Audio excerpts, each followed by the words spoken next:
Dilepas maskernya. Mas, oh iya. Hai warga Libels, apa kabar? Semoga baik dan semangat ya. Di podcast kali ini bertemu lagi dengan saya, Sabrina, di acara podcast Kemerdekaan. Smart Labels proudly present. Sini, podcast kali ini adalah podcast untuk menyambut Hari Kemerdekaan Indonesia yang ke-76.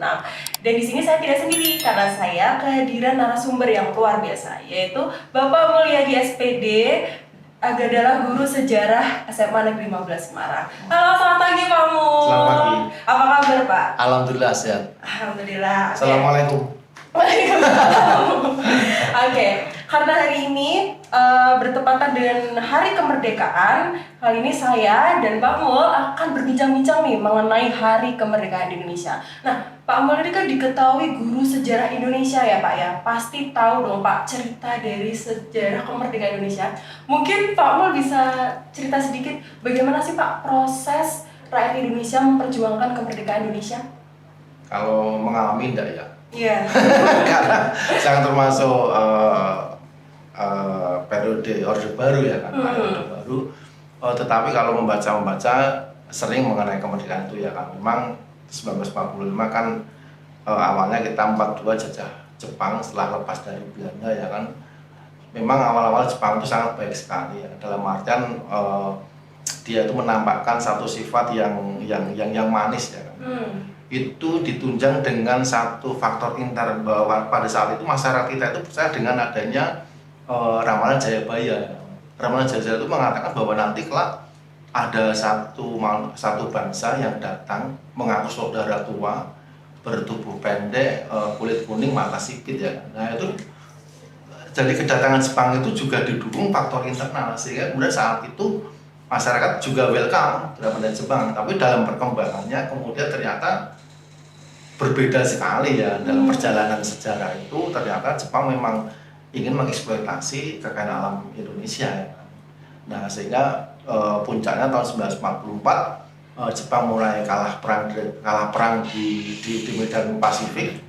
Jepang mulai menjanjikan satu kemerdekaan ya kan. Tetapi puncaknya 17 Agustus 1945 kita bisa lepas dari Jepang. Jadi itu. Oke.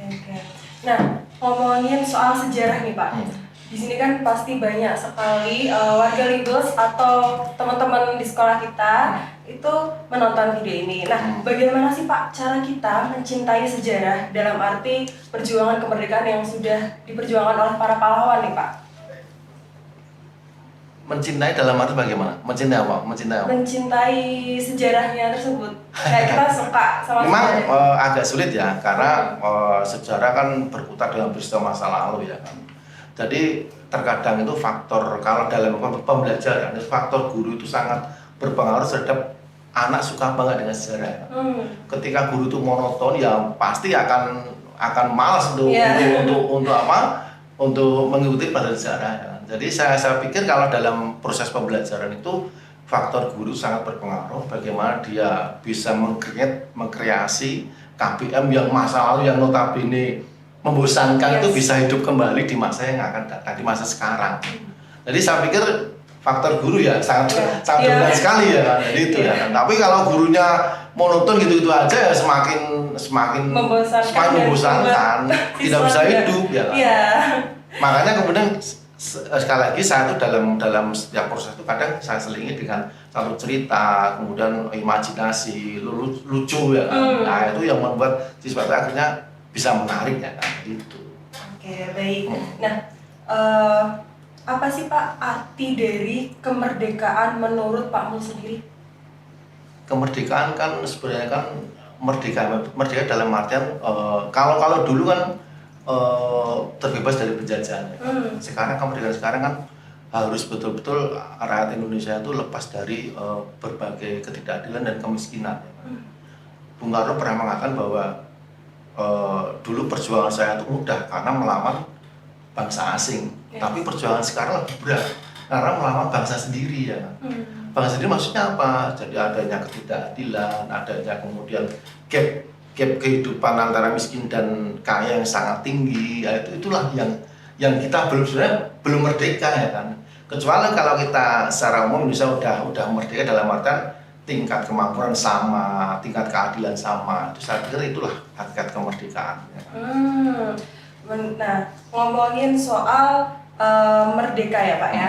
Indonesia ini kan merdeka tepatnya pada tahun 1945 tanggal 17 Agustus. Nah, hari ini kan tahun 2021 sudah 76 tahun nih Pak Indonesia merdeka. Menurut Pak Mulyadi, apakah Indonesia ini benar-benar sudah merdeka Pak? Dan apa alasan Pak Mul untuk memilih jawaban tersebut nih? Saya pikir itu tadi ya kan, Sandi sama ya kan. Jadi saya pikir belum sepenuhnya merdeka ya. Dalam arti karena masih banyaknya penderitaan, masih adanya kemiskinan, ya kan? Ketimpangan sosial. Itulah yang saya melihat bahwa Indonesia itu belum merdeka ya. Saya pikir kalau yang namanya merdeka itu semua rakyat itu sejahtera, ada keadilan di situ ya kan.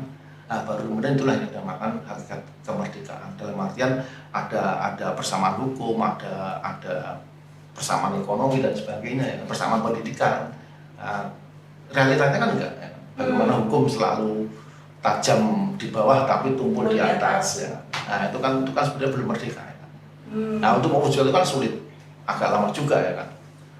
Ya. Jadi itu. Ngomongin soal rakyat Indonesia nih Pak. Indonesia ini kan sangat beragam akan budayanya, sukunya. Nah, menurut Pak Mul, apa sih Pak yang membuat kita tuh bangga menjadi warga Indonesia? Saya pikir satu andalan kita kan keanekaragaman itu ya, baik dari suku, kemudian kekayaan alam kita. Tidak ada di negara lain itu berbagai suku itu bisa bersatu ya. Yeah. Bagaimana Uni Soviet dengan berbagai ragam etnisnya pecah, Yugoslavia juga pecah karena berbagai etnisnya ya. Kemudian beberapa negara itu pecah karena perbedaan etnis dan bangsa ya. Tapi Indonesia enggak. Sampai saat ini kita berbagai dari Jawa, dari suku Madura, suku Batak, tidak pecah ya kan. Kita tetap bersatu dalam kerangka NKRI.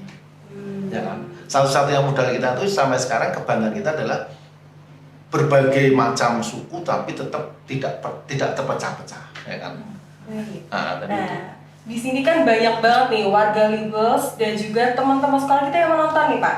Nah, apa sih Pak? Mungkin Pak Mul bisa kasih tips atau upaya peran anak muda untuk memperjuangkan kembali Pak kemerdekaan Indonesia. Kan tadi Pak Mul tadi ada yang bilang kalau masih ada kemiskinan, masih ada berbagai konflik apa ya. Bagaimana sih Pak tips upaya untuk anak-anak muda berjuang? Kalau anak muda kan ya tip yang paling sangat dekat adalah yang namanya pelajar tetap belajar dengan baik ya kan. Hargailah proses dalam belajar mengajar ya kan. Jangan instan ya kan. Jadi saya berpikir bahwa proses dalam kegiatan belajar itu sangat penting ya kan. Kalau pelajar itu tetap yang penting adalah belajar karena tugas utama adalah belajar dengan baik lah. Jadi itu ya. Jadi teman-teman semua harus rajin belajar ya teman-teman. Iya karena memang tugas utama kan belajar ya kan. Jangan malas-malas nih teman-teman. Iya. Nah dulu sebelum kita sekolah online Pak, sebelum ada pandemi kita tuh merayakan kemerdekaan Indonesia itu dengan cara mengadakan berbagai lomba, terus juga upacara. Nah, sekarang di tengah pandemi nih Pak, menurut Bapak apa yang harus dilakukan anak muda untuk merayakan kemerdekaan ini Pak? Memang di saat seperti ini kan sangat keprihatinan ya, kita semua mengalaminya ya kan pandemi kan. Selama saya 47 tahun ini, saya umurnya 47 tahun baru mengalami masa seperti ini ya kan. Jadi memang ya mau nggak mau tetap merayakannya, tapi tetap kalau memang misalkan pemerintah menghendaki satu kebijakan untuk tidak boleh berkumpul dan sebagainya, kita harus mengikuti itu ya kan. Jadi mungkin ya tetap kegiatan itu lewat online, lewat lomba-lomba itu seperti tahun kemarin ya, pasti lewat online dan sebagainya. Tidak mungkin kita berkumpul itu mungkin karena memang satu kondisi pandemi, yang kedua kebijakannya memang belum boleh kan, belum boleh kan. Dari itu tetap lewat online seperti itu ya. Tetap bisa ramai kan. Nah, ngomongin soal merayakan kemerdekaan, apa sih Pak tujuan merayakan kita sebagai warga Indonesia merayakan kemerdekaan ini Pak? Ya sebagai bentuk syukur kita ya kan, bahwa kita telah bebas dari penjajahan asing ya kan. Cuma perjuangan kita masih lama ya kan, karena kita melawan bangsa sendiri ya kan. Iya. Seperti Soekarno tadi bilang ya kan, tadi itu. Oke, nah pertanyaan terakhir nih Pak, sesuai podcast tema kita yaitu Hari Kemerdekaan, apa harapan Pak Mul untuk Indonesia ke depannya nih Pak? Mungkin bisa sedikit disampaikan. Harapan dalam artian bagaimana harapan? Harapan Indonesia ke depannya itu seperti kayak Oh ya pasti harapannya saya berpikir saat ini yang paling dekat pandemi segera berakhir ya kan, sehingga kita bisa kembali normal ya kan. Ketika kembali normal kan semua akan berjalan dengan baik. Roda ekonomi berjalan, kemudian otomatis kalau roda ekonomi berjalan otomatis kehidupan akan layak seperti apa adanya. Karena di masa seperti ini ketika pandemi roda ekonomi kan macet. Yeah. Karena nggak ada aktivitas ekonomi kan, karena adanya pemberlakuan PPKM dan sebagainya.